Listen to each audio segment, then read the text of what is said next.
The way you manage stress can have a massive influence on your overall well-being. Today, we're going to talk about stress management strategies that are evidence-based and proven to work. Through small, consistent, actionable steps, it can lead to significant improvements. We're going to talk about several strategies today. And strategy number 4 has been a game changer for me, so stick around for that. But these options, they're not meant to overwhelm you. Even if you were to select one meaningful activity to do every day, that would be progress. And as with most things, start small and you can always add more to your routine from there. So let's begin. The first strategy is awareness and defining your red flags. Chronic stress leads to burnout, so understanding the early warning signs is key. Now, you may be wondering, well, what are the symptoms and how do they differentiate between stress and burnout? With stress, the early warning signs is mild, but with burnout, it's similar symptoms, but they're amplified. I have a separate video that talks about it, and I'll link it in the description box below. So let's talk about the 3 different areas where stress and burnout symptoms first show up. It's the physical, the emotional, and the behavioral. Let's talk about the physical first. On the physical front, the signals that indicate stress, burnout, are disrupted sleep patterns. Perhaps you have trouble falling asleep at night.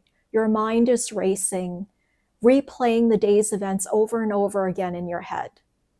Or you're tossing and turning in the middle of the night and can't fall back asleep. You're constantly fatigued. You have headaches, digestive issues. For me, stress always showed up in my stomach first. I experienced other symptoms as well, but the first indicator for me were stomach issues. Or you could experience muscle tension. Emotional indicators include persistent irritability. You have low patience and tolerance for anything or anyone. Things that you used to deal with, it now makes your blood boil. You experience emotional numbness. Anxiety follows you everywhere. And you detach from loved ones and colleagues. People you used to enjoy spending time with, now you distance yourself away from them. Even in the office, people who you used to chat with at the water cooler or have lunch with, now you go in the opposite direction. You just don't want to associate with them anymore. And the third area where we first start to see signs are behavioral changes. We experience Sunday night dread, or I like to call them the Sunday night scaries. You're sitting around the dinner table and you're physically there, but mentally you're already thinking about the work week ahead, dreading what's to come on Monday morning. You have difficulty concentrating, procrastinating on important tasks, and last but not least, you start using unhealthy coping mechanisms. What used to be a glass of wine would turn into a bottle 2 hours later. Take a moment to reflect and identify the red flags. Identifying the red flags will help you intervene before exhaustion takes a serious toll. The second strategy is to create micro boundaries. You don't need a complete career overhaul to feel better. You need clarity and limits. Small, consistent boundaries protect your energy and help you reclaim control. It's one of the most overlooked strategies to reduce stress. We all know we need them, right? And some of you may have even tried setting boundaries for yourself, but it didn't work. Why? Because the most effective boundaries are specific, communicated clearly, and maintained consistently. I like to use the following example since many of my clients are experiencing this. We all live in a world of back-to-back meetings, right? Whether they're virtual or in person. And you may be invited to a lot of meetings. Setting a clear, specific boundary means just because you've been invited to that meeting doesn't mean you have to attend every single meeting. Setting that clear, specific boundary is just because I've been invited doesn't mean that I need to attend. I want you to ask yourself, is it relevant to what I'm working on? Can I provide anything of value to that meeting? If not, you're just going to be taking up space, whereas you could be doing something more productive. And then communicating it clearly. This is where people have the most problems with. Communicating it clearly means not ghosting or not responding to that invite. Respond to that invite, decline that invite. You don't have to apologize or explain unless it's to your manager. And there's a way to go about doing that. You don't want to open the door for discussion. You just decline it. You're prioritizing what is more important and meaningful for you. And then, of course, maintain consistently. Who's going to respect your boundaries if you don't respect them yourself? You can't be making any exceptions to your boundaries. If you start saying, oh, well, yeah, I did set this boundary, but I'll go ahead and attend this meeting. I'll make that exception. Word gets out. And then once word gets out, no one's going to respect your boundary because you haven't respected yourself. So make sure that you follow those 3 areas in creating and setting those boundaries. And of course, setting and enforcing those boundaries, they're going to feel uncomfortable at first, and you will get pushback, but that's a sign that you're making the necessary changes. The third strategy is to check your inner dialogue. We often live under constant self-pressure, creating an internal narrative that fuels stress and burnout. Your self-talk shapes how you experience work and influences your emotional well-being. I want you to think back. How do you talk to yourself when you make a mistake? Do you replay the conversation over and over again in your head? Do you tell yourself you're an idiot? Well, I want you to stop doing that to yourself. I'm not telling you to ignore it, but give yourself grace. I want you to reframe it. Replaying the conversation in your head doesn't help matters. It just takes up mental space. Let's do an exercise. Here's a great example. I want you to close your eyes, and I want you to say this to yourself. I can't drop the ball. I can't drop the ball. How does that make you feel? I can tell you how it makes me feel. Just by saying it, I feel a weight on my shoulders. Now I want you to reframe it. Doing my best doesn't mean doing it all. Doing my best doesn't mean doing it all. Doesn't that make you feel a little bit lighter? It's all about your inner dialogue. Remember, changing your inner dialogue takes practice. Be patient with yourself as you develop this new habit. Over time, these reframes can significantly reduce stress levels. Identifying and reframing negative thought patterns is crucial for sustainable wellness. The fourth strategy is cognitive offloading, also known as a brain or mind dump. Just like your laptop, do you ever feel like your brain has too many tabs open? You're jumping from one thought to the next, client emails, status updates, project deadlines. Even the most driven professionals feel like they hit a wall when their mental bandwidth is maxed out. That's where cognitive offloading comes in. What is it? It's a practice of transferring thoughts from your mind onto paper to reduce overwhelm and free up mental bandwidth. Journaling is one of the simplest and most powerful ways to do it. It doesn't require any fancy notebooks or perfect grammar. Journaling was a game changer for me, and At first, I didn't think it would work, but I was consistent with it, and I would journal every day in the evenings and just pour out the day's events and my feelings. Over time, I would review my journaling notes and I would notice patterns and behaviors. And that provided a lot of insight and allowed me to make a lot of changes in my life. My recommendation is to dedicate a notebook rather than use a digital device for journaling. I want you to move away from the screens when you decompress, which leads me to the next strategy. The fifth strategy is to build 15-minute restorative breaks. You don't need a vacation to start reducing your stress levels, although a vacation would be nice. Small, consistent breaks throughout your workday can significantly reduce your stress and improve your resilience. And be sure your breaks are restorative. I don't want you to take a 15-minute break and start scrolling on your phone.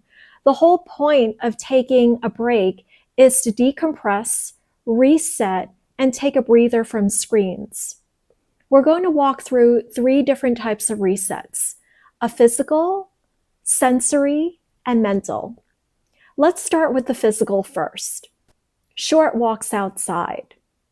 Nothing is better than going outside for a walk, being outdoors in nature. And if you have pets, take them along with you. I'm sure they'd love to accompany you for a walk. And while you're outside, do some stretches. I'm fortunate enough where I live in a community where there are trails right behind me, and I'll go for walks during my breaks, and it just resets you, recharges, and re-energizes you. It's such a great feeling. It may be difficult at first to get outside, especially with the colder weather coming along the East Coast, but once you get out there and you start moving your body, you just feel so much better. And if weather doesn't permit you to be outside, do some stretches inside. Just move your body and step away from the screen. Another way to physically reset is to do deep breathing exercises. And the breathing technique that I like to recommend is the box breathing technique, which is used by the military for stressful situations. So let's go through this together.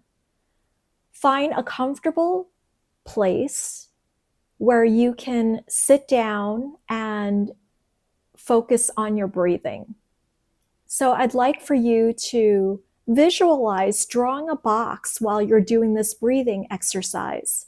So close your eyes, and as you do the first inhale, breathe in slowly and deeply through your nose for a count of 4, and visualize drawing a vertical line, creating a box on the left-hand side first. And as you hold your breath comfortably for a count of 4, draw a horizontal line on top of the box.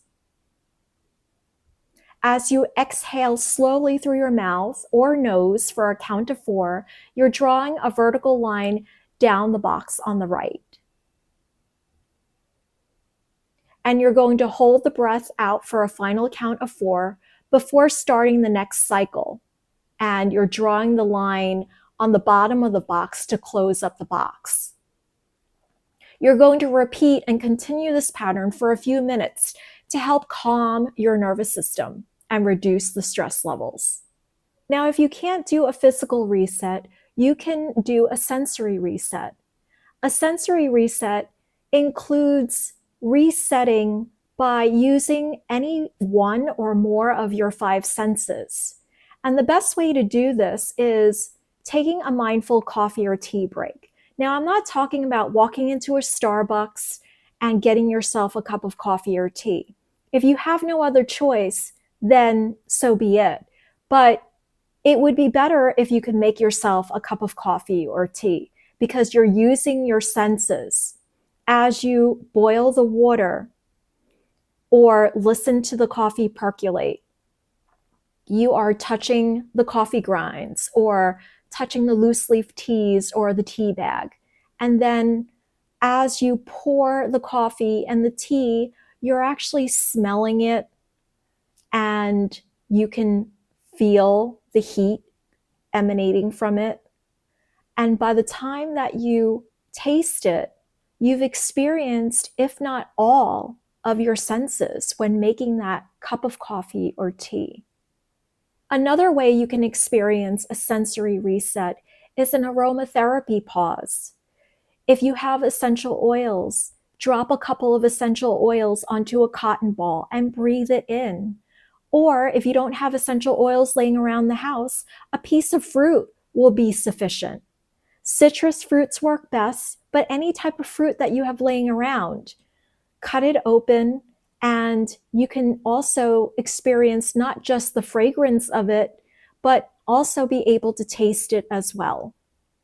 And the third way for a sensory reset is nature observation. Obviously, it'd be best to do this outdoors, but if weather doesn't permit you to, or you may not have enough time in between meetings, go to a nearby window and just look outside your window just to see what is outside. Whether it's the bushes, the trees, with the foliage, especially this time of year, take a look and again, breaking yourself away from the screens. And last but not least, a mental reset. And the first idea that comes to mind is meditation. Now, I know what you're going to say. Emily, I've tried meditation. It doesn't work for me. I can't let my mind go blank. All meditation is breath work. And we've already done that with the physical reset, with the deep breathing exercises, the box breathing exercise. So I'd like for you to try it again. Find a quiet place in your home and sit comfortably and focus on your breath work. You don't have to do it for 15 minutes. You set your own rules. Do it for however long feels comfortable for you. And then over time, you can always increase that time frame.